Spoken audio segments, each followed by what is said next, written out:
Hello everyone, आप सभी का एक्सेल इन एजुकेशन चैनल में स्वागत है। फ्रेंड्स, मैं वीनू वर्मा आप सभी की तैयारी पेपर 1 और पेपर 2 एजुकेशन की जो है यहाँ पर करवाती हूँ यूजीसी नेट के लिए। और ये परीक्षा आपकी जून 2024 में होने वाली है, तो इसी को एग्ज़ाम को ध्यान में रखकर हम यहाँ पर तैयारी करते हैं। तो पेपर 1 में हमारी जो सीरीज़ चल रही है ये प्रीवियस ईयर क्वेश्चन को लेकर भी है, जिसमें जो आपको प्लेलिस्ट में मिल जाएगी। साथ में मास्टर क्लास सीरीज़ है और यूनिट वाइज भी आपको प्लेलिस्ट में सारी चीज़ें दी हुई हैं। तो मास्टर क्लास सीरीज़ में आप देखिएगा, एग्जाम ओरिएंटेड सारी चीज़ें आपको कवर कराई हैं, तो उस वीडियो को आप लोग देखिएगा, है ना। तो यहाँ पर हम लोग आज के इस वीडियो में पेपर 1 के लिए पीपल डेवलपमेंट एनवायरनमेंट के कुछ क्वेश्चंस को देखेंगे। और ये जो क्वेश्चन है ये दिसंबर 2023 में आए थे। 14 दिसंबर शिफ्ट फर्स्ट और सेकंड दोनों शिफ्ट में ये सवाल पूछे गए थे। तो अच्छे सवाल थे, इसलिए इनको यहाँ पर आप देखिएगा, आपके लिए इंपॉर्टेंट होंगे और हेल्पफुल भी होंगे। तो यहाँ पर हम देख लेते हैं कि क्या क्या चीज़ें हैं। तो अगर आप चैनल पर पहली बार आएँ तो सब्सक्राइब कर लीजिएगा और साथ में टेलीग्राम चैनल को भी ज्वाइन कर लें, ताकि आपको PDF वगैरह वहीं प्रोवाइड होती है। लिंक आपको डिस्क्रिप्शन में मिल जाएगा, नीचे स्क्रॉल करके देखिएगा। और हर दिन आपको वीडियो शाम को 6 बजे मिल जाती है। तो चलिए हम स्टार्ट करते हैं, यहाँ देख लेते हैं। देखिए जो पहला क्वेश्चन है 14 दिसंबर को पूछा गया था शिफ्ट 1 में। इसमें कह रहा है standard coagulant in water treatment. Coagulant क्या होता है, कोआगुलेशन क्या होता है, वाटर ट्रीटमेंट क्या है, ये सारी चीज़ें हम समझते हैं। वाटर ट्रीटमेंट जो कि आप जैसे कि जो भी कोई अशुद्ध पानी है उसको हम किस तरह से शुद्ध बनाते हैं, कौन कौन से ऐसे कोआगुलेंट का यूज़ करते हैं। तो कोआगुलेशन क्या है, प्रोसेस होता है जिसमें कि जो भी जैसे कि वाटर है ना, तरल है, लिक्विड है, इसमें जो भी पार्टिकल्स होंगे, जो भी इम्प्योरिटीज़ होंगी वो क्या होंगी, एक क्लम्स मतलब लिक्विड फॉर्म जो है उसका बड़ा जो है मतलब पार्टिकल बन जाता है, एक सॉलिड पार्टिकल बन जाता है, जिसको कि आसानी से उसको फिल्टर करके आराम से हम उसको प्योर वाटर बना सकते हैं। ठीक है, तो this phenomena is crucial in various field. कई तरह की फील्ड्स में इसको हम इस प्रोसेस को यूज़ करते हैं जो कोआगुलेशन का है। इसमें जैसे कि मेडिसिन बनाने में, वेस्ट वाटर ट्रीटमेंट है ना, जो भी अशुद्ध जल है उसको शुद्ध बनाने में, और फूड प्रोसेसिंग के लिए। ठीक है, तो इन सब जगहों पे हम कोआगुलेशन प्रोसेस का यूज़ करते हैं। ये केमिकल प्रोसेस होता है, केमिकल जो है रिएक्शन यहाँ पर होते हैं चीज़ें। ठीक है, अब इसके लिए कौन सा हम यूज़ करते हैं, तो जब वाटर ट्रीटमेंट की बात होती है तो हम एलम, फिटकरी जिसको कहते हैं, इसको यूज़ करते हैं। इसका फुल फॉर्म मतलब फुल फॉर्म कह रही हूँ, फार्मूला जो केमिकल फार्मूला होता है ना, ये होता है AlSO4 होल ट्वाइस 12H2O, मतलब H2O यहाँ वाटर का है। ठीक है, एल्यूमिनियम सल्फेट है ना। तो इस तरह से इसको हम यूज़ करते हैं कोआगुलेशन के लिए। ठीक है, यहाँ पर आप देख लो कोआगुलेंट के लिए कौन सा ट्रीटमेंट करेंगे, मतलब ट्रीटमेंट के लिए हम यूज़ करेंगे तो एलम को हम कोआगुलेंट के रूप में यूज़ करते हैं। ठीक है, और यहाँ पर ये तो इसका प्रोसेस हो जाता है। तो इस तरह से फिटकरी, जैसे कि आपने देखा होगा कि पहले, अभी तो क्या है सबके घरों में वाटर फिल्टर है, वाटर प्यूरीफायर है। तो आप यहाँ पर देखिएगा, पहले क्या होता था कि जब घरों में पीने के पानी को मतलब स्टोर किया जाता था, तो उसमें आपकी मम्मी वगैरह क्या करती थी, वो फिटकरी को टुकड़ा एक लेके और उसमें पानी में ऐसे डाल देती थी। तो उससे क्या होता था, जो भी इम्प्योरिटीज़ होती थी वो एक पार्टिकल, बड़े पार्टिकल में बन जाती थी और उसको हम छान के फिल्टर करके अलग कर सकते थे। इस तरह से शुद्ध पानी अलग हो जाता था। ठीक है, लेकिन अभी तो क्या है कि वाटर फिल्टर सभी लोग जो है यूज़ करते हैं, है ना। तो आप यहाँ पर इसको हम देख सकते हैं, ऐसे क्वेश्चन इस तरह से आपके पूछे जा रहे हैं। नेक्स्ट जो क्वेश्चन है इसमें कह रहा है निम्नलिखित में से कौन से तत्वों का युग्म यूट्रोफिकेशन प्रक्रिया के लिए महत्वपूर्ण होता है। यूट्रोफिकेशन भी एक प्रोसेस होता है, कहाँ पर यूज़ होता है, जल के अंदर, है ना। तो इसके लिए नाइट्रोजन और फॉस्फेरस ये जो पेयर है इसको यूज़ करते हैं। यूट्रोफिकेशन क्या है, एक प्रोसेस होता है एक्सेसिव न्यूट्रिएंट इनरिचमेंट, है ना, typically in bodies of water. मतलब जो जल है उसमें जो भी बॉडीज़ होती है, मतलब जो भी उसमें तत्व पाए जाते हैं, जलीय जीव हैं, पौधे हैं, है ना, उनकी बात हो रही है। तो इसमें क्या होता है, यहाँ जो भी पोषक तत्व है ना, फॉस्फोरस और नाइट्रोजन के, इनकी बढ़ने की प्रक्रिया होती है। ठीक है, जिससे क्या होगा, जो शैवाल और जलीय पौधों की अत्यधिक वृद्धि होती है। एल्गी उसमें पाए जाते हैं, है ना, कुछ आपने देखा होगा ऐसे काई जैसा होता है, कुछ ऐसे उसमें पौधे होते हैं जो कि जलीय होते हैं, वो जल में ही रहते हैं। तो इसमें वृद्धि होती है और इससे क्या होगा, ऑक्सीजन की कमी होती है। अब ये जो ऑक्सीजन की कमी होगी, इसका प्रभाव जो वहाँ के जलीय जीव होते हैं, जैसे फिश है और भी कुछ छोटे छोटे जीव जंतु पाए जाते हैं, तो उन पे इसका नेगेटिव असर पड़ेगा, उनको सांस लेने में दिक्कत होगी। ठीक है, तो यही हो जाता है, पारिस्थितिक तंत्र के स्वास्थ्य पर नेगेटिव इफेक्ट पड़ता है, किस पर, जो जलीय जीव हैं उन पर। ये हो जाती है यूट्रोफिकेशन। जल निकायों में अत्यधिक पोषक तत्वों के संवर्धन की प्रक्रिया होती है ना। एनरिचमेंट प्रोसेस होता है, यहाँ पर इनके जो फॉस्फोरस और नाइट्रोजन का, इनकी तत्वों की मात्रा बढ़ने लगती है ना। ये हो जाती है आपकी यूट्रोफिकेशन। इससे सवाल जो है बहुत पूछे जाते हैं, आपके पिछले बार भी पूछे गए थे, है ना। अब अगला जो क्वेश्चन है, देखिए स्टेटमेंट का सवाल है।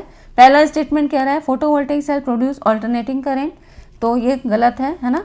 अल्टरनेटिंग करंट मतलब देखिए यहाँ से जो फोटोवोल्टेइक सेल क्या होते हैं, फोटोवोल्टेइक, फोटो से मतलब क्या है, सोलर एनर्जी। तो फोटोवोल्टेइक सेल क्या होते हैं, सोलर एनर्जी को ही यहाँ पर सोलर एनर्जी के थ्रू यहाँ पे हमें इलेक्ट्रिसिटी प्रोड्यूस करते हैं, ठीक है। तो ये काम किसका होता है, फोटोवोल्टेइक सेल का होता है। अब यहाँ पर फोटोवोल्टेइक सेल दूसरा स्टेटमेंट कह रहा है are expose directly to the sun, therefore as temperature rises leakage across the cell increases. यहाँ पर कह रहा है फोटोवोल्टेइक सेल सीधे प्रकाश से क्या होते हैं, एक्सपोज करते हैं। तो बिल्कुल सही बात है ना। यहाँ पर डायरेक्ट सनलाइट पड़ती है और उसके बाद यहाँ पर फोटोवोल्टेइक इफेक्ट के थ्रू इलेक्ट्रिसिटी जनरेट होती है। जब तापमान में वृद्धि होती है तो सेल के आर पार क्या होती है, लीकेज बढ़ जाती है। तो इसीलिए क्या होता है कि सेल को इंक्रीज किया जाता है ना। सेल मतलब जो फोटोवोल्टेइक सेल होते हैं इनको इंक्रीज किया जाता है, ये वाला सही है, ठीक है। तो पहला वाला जो है आपका इनकरेक्ट है।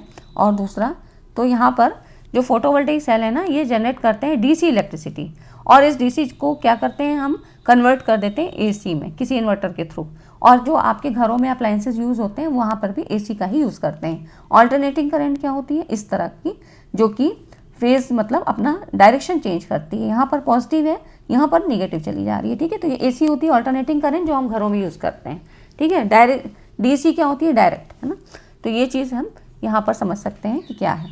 तो आप यहाँ देख सकते हैं, है ना, कि फोटोवोल्टेइक सेल क्या है, often known as solar cell के रूप में जाने जाते हैं। और ये फोटोवोल्टेइक इफेक्ट, फोटो का मतलब यहाँ पे सोलर एनर्जी काम कर रही है, और इसके माध्यम से सूर्य के प्रकाश को सीधे बिजली में परिवर्तित कर देते हैं, ठीक है। और इसी से यहाँ करंट जनरेट होती है। तो इसके कुछ यूज़ भी होते हैं। एनवायरनमेंट में हम कैसे यूज़ कर सकते हैं, जो भी ऑफ साइट लोकेशंस होती हैं, दूर दराज के क्षेत्र होते हैं, वहाँ पर इस सोलर एनर्जी का आप अच्छे से यूज़ करते हो। आपकी स्ट्रीट लाइट में आजकल अधिकतर इसी तरह की लाइट्स लगाई जा रही हैं, स्ट्रीट लाइटें। यहाँ पर शाम होती क्या होती है, जब वो मतलब उसमें वहाँ सोलर एनर्जी मतलब इकट्ठी रहती है, कलेक्ट रहती है, तो यहाँ पर इसकी मतलब इसी को यूज़ करके वो लाइट जल जाती है, और सुबह जैसे ही उसमें फिर पड़ती है तो फिर वो बंद हो जाती है ना। तो फिर से वो स्टोर करने लगता है। तो इस तरह से सौर ऊर्जा से चलने वाली स्ट्रीट लाइटें ऊर्जा की खपत और प्रकाश प्रदूषण को कम करती हैं, है ना। यहाँ पे देखा, ग्रामीण क्षेत्रों में सिंचाई और पेयजल के लिए भी सोलर एनर्जी से कुछ ऐसे वाटर पंप चलाए जाते हैं। और इससे फिर यहाँ पर देखिए, आपकी जो सोलर पैनल्स यूज़ होते हैं, जो कि आप यहाँ पर आपने बिल्डिंग में देखा होगा, घरों में भी यूज़ होते हैं सोलर पैनल्स, की सोलर एनर्जी वहाँ पे मतलब इकट्ठी होती है, कलेक्ट होती है, और उसके द्वारा फिर आप उसको घरों में अपने यूज़ कर सकते हो। तो इस तरह से रेजिडेंशियल या कमर्शियल इलाके में, इंडस्ट्रियल बिल्डिंग में, यहाँ पर हम फॉसिल फॉयल्स को कम करके और reducing reliance on fossil fuel और डिक्रीजिंग कार्बन इमिशन को कम करके हम सोलर एनर्जी का यूज़ कर सकते हैं अपने घरों में बिजली की खपत को करने के लिए, ठीक है। तो ये इसके कुछ एनवायरमेंटल यूज़ हो जाते हैं। तो यहाँ पर आप देख रहे हो, तो अधिक बिजली उत्पन्न करने के लिए फोटोवोल्टेइक कोशिकाओं को एक चेन के रूप में एक साथ जोड़ा जाता है ना। तो यहाँ पर यह आप देख सकते हो, ठीक है। क्वेश्चन समझ में आ गया। अगला जो है, स्टेटमेंट के सवाल करने के लिए कॉन्सेप्ट का क्लियर होना बहुत ज़रूरी है। 2 कथन दिए हैं, इसमें भी कह रहा है, पहला, पावर ग्रिड से विद्युत ऊर्जा की अनुपूर्ति के लिए फोटोवोल्टेइक पैनलों के उपयोग में वृद्धि होती जा रही है। तो यहाँ पर ये जो है ऑप्शन, ये वाला सही है, ठीक है, कि बिल्कुल फोटोवोल्टेइक पैनल के उपयोग में, फोटोवोल्टेइक पैनल कहाँ, जहाँ पे फोटोवोल्टेइक सेल्स बहुत सारे यूज़ किए जाते हैं, तो इस तरह से एक पैनल बन जाता है ना। इसमें कह रहा है दूसरा स्टेटमेंट, पावर ग्रिड के साथ फोटोवोल्टेइक पैनलों की अनुकूलता इसलिए भी क्योंकि इसमें डीसी पैदा होती है। तो यहाँ पर डीसी क्यों, हम तो एसी को यूज़ करते हैं ना। तो यहाँ पर ग्रिड के साथ फोटोवोल्टेइक पैनलों की अनुकूलता, यहाँ पर डीसी नहीं होती है, एसी होती है। तो ये वाला आपका रॉन्ग हो जाता है, ठीक है ना। इसकी यहाँ पर first is correct and second is incorrect. इसकी यहाँ पर देख सकते हैं कि एसी क्या है, जो अपनी डायरेक्शन को चेंज करती है। तो ये जो है फोटोवोल्टेइक, यहाँ पर बात हो गई किसकी, फोटोवोल्टेइक पैनल की। तो फोटोवोल्टेइक पैनल क्या है, नोन है solar panel, is an assembly of photovoltaic cells, है ना, mountain and framework for installation. मतलब फोटोवोल्टेइक सेल्स को एक उसमें इंस्टॉल कर लिया जाता है फ्रेमवर्क के रूप में, और यहाँ पर फोटोवोल्टेइक पैनल की तरह काम करते हैं। तो यहाँ पर ये जो पैनल्स होते हैं, building blocks of solar energy system and are design to effectively current sunlight into electricity. मतलब इसका जो यूज़ है ना, अधिकतर सोलर पैनल्स का घरों में यूज़ करते हैं, कॉमर्शियल या रिमोट एरिया, मतलब वहाँ पे ऑफ ग्रिड एप्लीकेशन के तौर पे, ऑफ ग्रिड से मतलब कि वहाँ पर आपको ग्रिड जो नेटवर्क होता है इसको नहीं यूज़ करना है, आप सीधे सोलर एनर्जी को यहाँ पे यूज़ कर सकते हो डायरेक्ट इलेक्ट्रिसिटी जनरेट करने के लिए, ठीक है। तो इस तरह से जहाँ पे भी ग्रिड कनेक्शन सुविधाजनक नहीं है तो वहाँ पर हम इस सोलर एनर्जी का यूज़ करते हैं फोटोवोल्टेइक जो है फोटोवोल्टेइक इफेक्ट के द्वारा, फोटोवोल्टेइक पैनल, ठीक है, और फोटोवोल्टेइक सेल्स, ये सारी चीज़ें यूज़ करके फिर हम एनर्जी को जनरेट कर सकते हैं, ठीक है ना। इतनी चीज़ें आपको समझ में आ गई। वीडियो को लाइक एंड शेयर ज़रूर कर दीजिए। अगला जो क्वेश्चन है ना, इसमें देखिए स्टेटमेंट के फॉर्म में, और ये सारी चीज़ें मैं आपको डीप में पढ़ाऊंगी। अभी तो मैं आपको क्वेश्चन के पैटर्न बता रही हूँ किस तरह से, इसलिए साथ में थोड़ी थोड़ी चीज़ें एक्सप्लेन भी कर रही हूँ। आप लोग वीडियोज़ नहीं देखते हैं रेगुलर, लेकिन आप लोग रेगुलर रहिए और उनको देखिए। यहाँ पर कह रहा है किसी झील में बढ़ते पोषक स्तर से उसमें उपस्थित जीवता की संख्या, जो वहाँ पर इसमें कह रहा है कि जीवता की संख्या और प्रकार परिवर्तित होते हैं। Rising nutrient levels in a lake change the number and type of the biota present there. तो हाँ, मतलब न्यूट्रिएंट लेवल्स की बात हमने अभी की ना यूट्रोफिकेशन में, तो ये चीज़ सही है ना। उसके टाइप्स भी बदलते हैं और उसकी संख्या भी बदलती है। फिर कह रहा है eutrophic lakes normally have clear water and contain little biomass. तो यहाँ पर ये वाला रॉन्ग है, क्योंकि लेक्स की बात हो रही है ना, तो हैव क्लियर वाटर ये वाला नहीं है सही, है ना। यूट्रोफिकेशन हमने पढ़ा है कि यूट्रोफिक क्या होता है, यूट्रोफिकेशन क्या होता है, तो इसमें क्लियर वाटर नहीं होता है। वहाँ पर क्या हो जाता है, ऑक्सीजन की कमी हो जाती है ना, एल्गी और सब बढ़ने लगता है, अभी मैंने आपको बताया। तो ये वाला रॉन्ग हो जाता है, ठीक है। First is correct but second is incorrect, ये आपका ऑप्शन सही हो जाता है।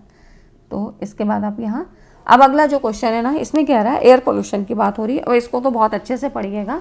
यहाँ पर कह रहा है ऑक्सीजन ऑफ नाइट्रोजन, वायु प्रदूषण में नाइट्रोजन के ऑक्साइड शामिल हैं, कौन कौन से होते हैं। तो इसमें आपका नाइट्रिक ऑक्साइड और नाइट्रोजन डाइऑक्साइड, ठीक है, ए और यहाँ पर सी, नाइट्रोजन डाइऑक्साइड, ठीक है, ये आपके यहाँ पर यूज़ होते हैं, है ना। इसके बारे में मैंने आपको वीडियो दी है, डिटेल वीडियो, उसमें आप देख सकते हैं। अब जो अगला है क्वेश्चन आपका, यहाँ पे 2 स्टेटमेंट दिए हैं। वायु प्रदूषण के दुष्प्रभाव मानव स्वास्थ्य तक ही सीमित नहीं होते हैं, बिल्कुल सही बात है, ये सही है। और दूसरा कह रहा है विभिन्न औद्योगिक प्रक्रमों द्वारा, मतलब यहाँ पर कह रहा है कि वायु में छोड़े गए फ्लोरीन का महत्वपूर्ण अविषाक्तीय, यहाँ पर फाइटॉक्सिक इफेक्ट कह रहा है, प्रभाव उत्पन्न होते हैं, अविषाक्तीय, है ना। तो इसमें देखिए फ्लोरीन की बात हो रही है, तो यहाँ पर ये भी सही है, ठीक है। महत्वपूर्ण अविषाक्तीय प्रभाव उत्पन्न होते हैं, जो कि इंडस्ट्रियल एरिया में जो भी फ्लोरीन वगैरह यूज़ होती है, रिलीज होती है, उसके क्या क्या इफेक्ट होते हैं। और वायु प्रदूषण के प्रभाव बहुत ज़्यादा ही पड़ते हैं, हर जगह पड़ते हैं। आपने देखा है कि इसके पहले भी आपने पढ़ा था, क्वेश्चन आया था सिक बिल्डिंग सिंड्रोम, है ना।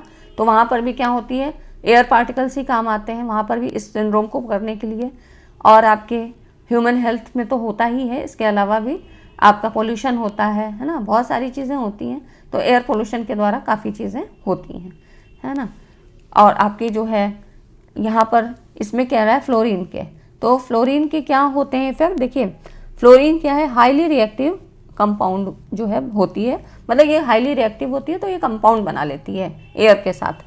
तो ये क्या होती है, टॉक्सिक होती है और श्वास संबंधी प्रॉब्लम यहाँ पर कर देती है, टिश्यूज़ को डैमेज करती है। तो इस तरह से इसके जो कि हाँ आपने पढ़ा होगा ना फ्लोरोसिस, डेंटल हेल्थ में पढ़ा है, डेंटल प्रॉब्लम हो जाती है फ्लोरोसिस फ्लोरीन के कारण। तो ये इसके कुछ इफेक्ट होते हैं, ठीक है, जो फाइटॉक्सिक इफेक्ट्स होते हैं इनको कहते हैं। तो ये सारी चीज़ें यहाँ पर, तो दोनों ही स्टेटमेंट यहाँ पर सही हैं, ठीक है। ऐसे ही क्वेश्चन आपको यहाँ पर करने हैं। नेक्स्ट है, देखिए ये आपको 13 दिसंबर के एग्जाम में आया था, यहाँ पर ये 13 को आया था, ठीक है। इसमें कह रहा है CBOD का फुल फॉर्म क्या है, CBOD, what is the full form of CBOD।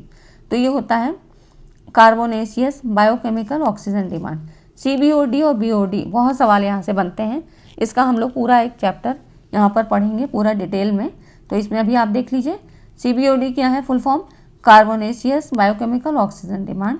ये क्या है, CBOD एक विधि, मतलब एक टेस्टिंग होती है जिसमें पानी में जैविक जीवों द्वारा घुलित ऑक्सीजन की कमी से मापा जाता है ना, जिसमें नाइट्रोजन युक्त बैक्टीरिया के योगदान को मतलब यहाँ पर इसको क्या करता है, रिड्यूस कर दिया जाता है।